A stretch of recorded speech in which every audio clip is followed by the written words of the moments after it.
In today's video, we're going to unravel the mystery of melting fat like magic. Have you ever wondered why some people seem to effortlessly shed pounds while others struggle endlessly? Well, get ready to discover the secret sauce of weight loss, the calorie deficit. But wait, before you roll your eyes and think, oh great, another boring lecture about calories, let me assure you this isn't your average weight loss video. We're about to embark on a journey that will transform the way you think about food, exercise, and your body. Imagine waking up one day, looking in the mirror, and barely recognizing the slim, energetic person staring back at you. Sounds too good to be true? Well, stick around because I'm about to show you how this can be your reality. In the next few minutes, we'll dive deep into the world of calorie deficits, uncover the science that makes it work like magic, and reveal how you can harness this power to melt fat and transform your body. We'll answer burning questions like, what exactly is a calorie deficit, and why is it the key to unlocking your dream body? How can you create and maintain a calorie deficit without feeling like you're starving yourself? And what should you realistically expect when embarking on this journey?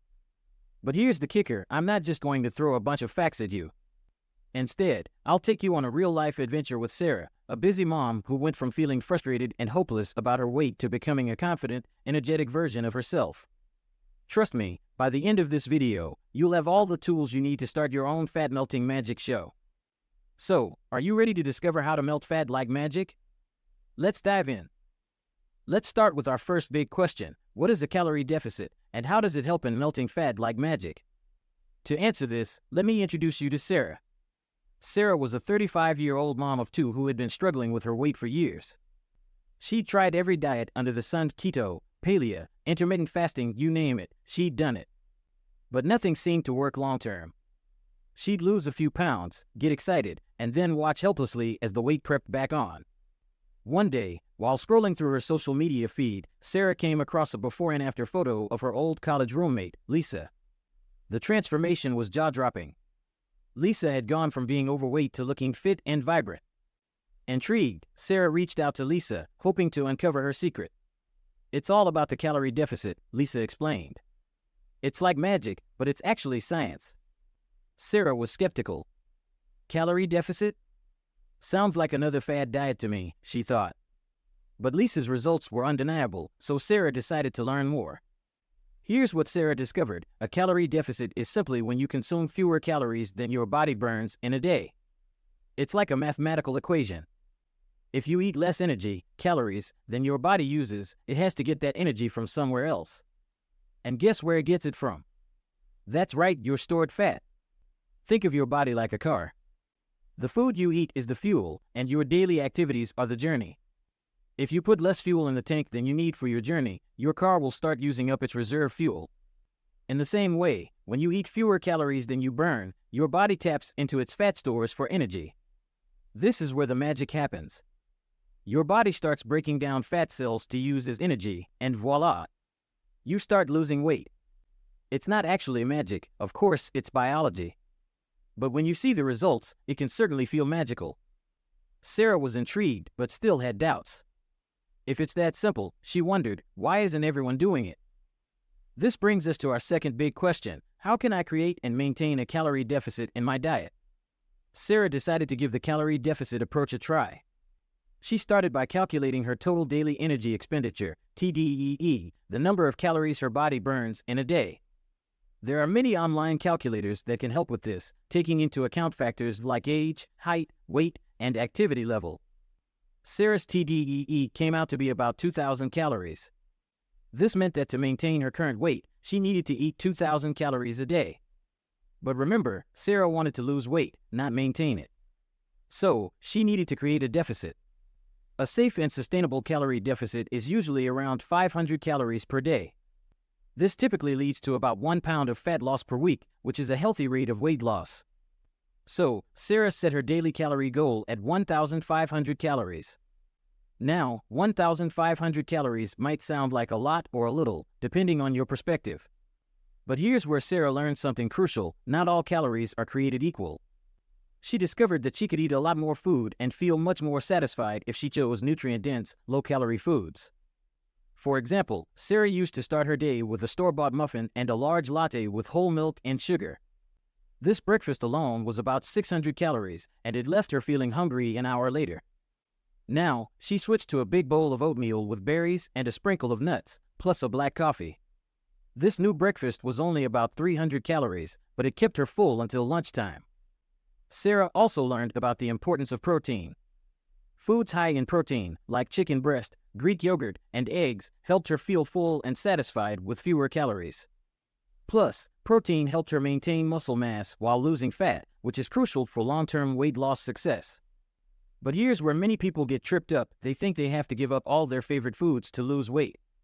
Sarah was relieved to learn that this isn't true at all. In fact, completely restricting yourself often leads to binge eating and giving up on your goals. Instead, Sarah learned about moderation and portion control. She could still enjoy a slice of pizza or a scoop of ice cream occasionally, as long as she accounted for it in her daily calorie budget. This flexibility made the calorie deficit approach much more sustainable for her in the long run. Now, what about exercise? Sarah had always thought that grueling workouts were the key to weight loss. But she learned that while exercise is fantastic for overall health and can certainly help with weight loss, it's not strictly necessary. Remember, weight loss is primarily about creating a calorie deficit, and you can do that through diet alone if you choose.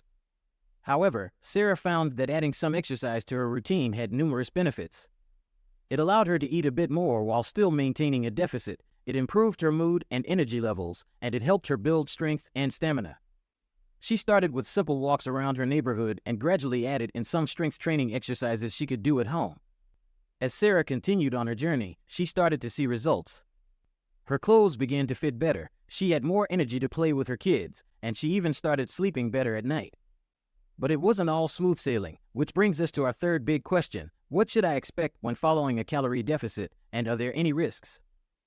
Sarah had been following her calorie deficit plan for about a month when she hit her first plateau.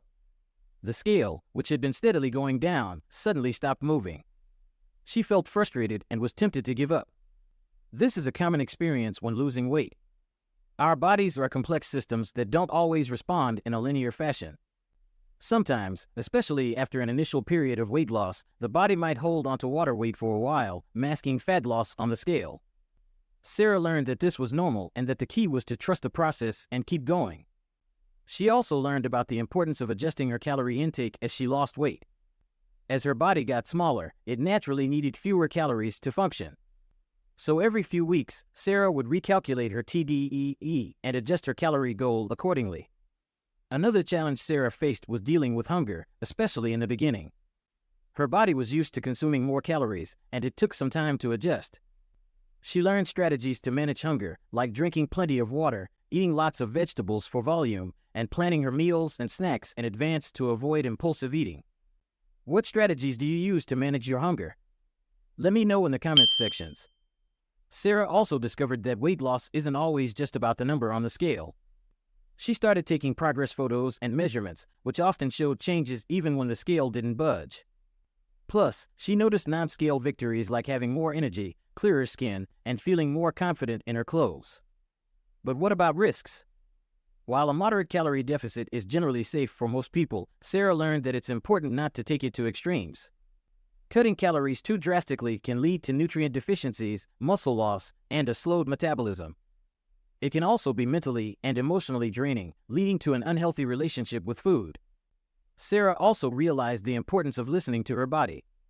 Some days, especially if she had been more active than usual, she felt hungrier. On these days, she allowed herself to eat a bit more, understanding that weight loss is about the long-term trend, not day-to-day fluctuations. As Sarah continued her journey, she started to notice something interesting.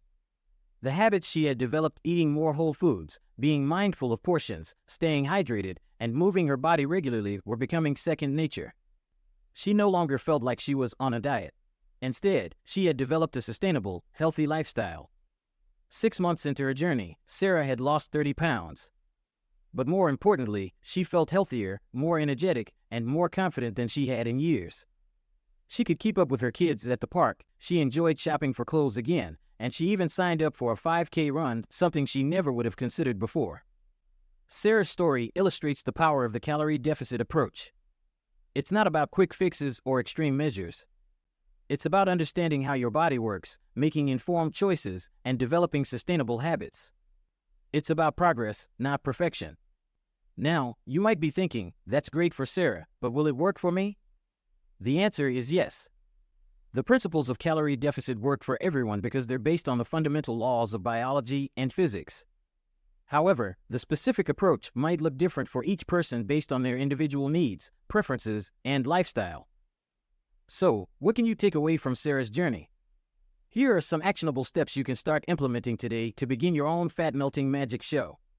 Calculate your TDEE. Use an online calculator to figure out how many calories your body burns in a day. This will be your starting point. Set a realistic calorie goal. Aim for a deficit of about 500 calories per day. This should lead to about 1 pound of fat loss per week, which is a healthy and sustainable rate. Track your food intake. Use a food diary or a smartphone app to log what you eat. This will help you stay within your calorie goal and become more aware of your eating habits. Focus on nutrient-dense foods. Fill your plate with vegetables, lean proteins, whole grains, and fruits. These foods will keep you feeling full and satisfied while providing essential nutrients. Don't completely restrict your favorite foods. Allow yourself to enjoy treats in moderation. Remember, sustainability is key. Stay hydrated, drink plenty of water throughout the day. Sometimes thirst can be mistaken for hunger. Incorporate movement into your day. This doesn't have to mean intense workouts. Start with walks, take the stairs instead of the elevator, or try some simple home exercises. Be patient and consistent. Remember, sustainable weight loss takes time. Focus on developing healthy habits rather than seeking quick results. Listen to your body. Pay attention to hunger and fullness cues. It's okay to eat a bit more on days when you're genuinely hungry. Celebrate non-scale victories. Notice improvements in your energy levels, mood, sleep quality, and how your clothes fit. These can be just as important as the number on the scale. Adjust as you go. As you lose weight, recalculate your calorie needs and adjust your intake accordingly. Seek support. Consider sharing your goals with friends or family, or join online communities of people on similar journeys. Support can make a big difference in staying motivated. Remember, the journey to better health and weight loss is a marathon, not a sprint. There will be ups and downs, plateaus, and breakthroughs. The key is to stay consistent, be kind to yourself, and focus on progress rather than perfection. By understanding and implementing the principle of calorie deficit, you're not just embarking on a weight loss journey, you're developing a healthier relationship with food and your body. You're learning to fuel your body in a way that supports your goals and overall well-being. So, are you ready to start your own fat-melting magic show? Remember, the power has been within you all along. All you needed was the knowledge and the tools to harness it. Now that you have them, it's time to take that first step. By the way, if you're finding this video helpful, don't forget to like, subscribe, and press the bell icon so that you get notified whenever I put up a new information-packed video on health, nutrition, and wellness. If you like this video, then I recommend that you watch this one next.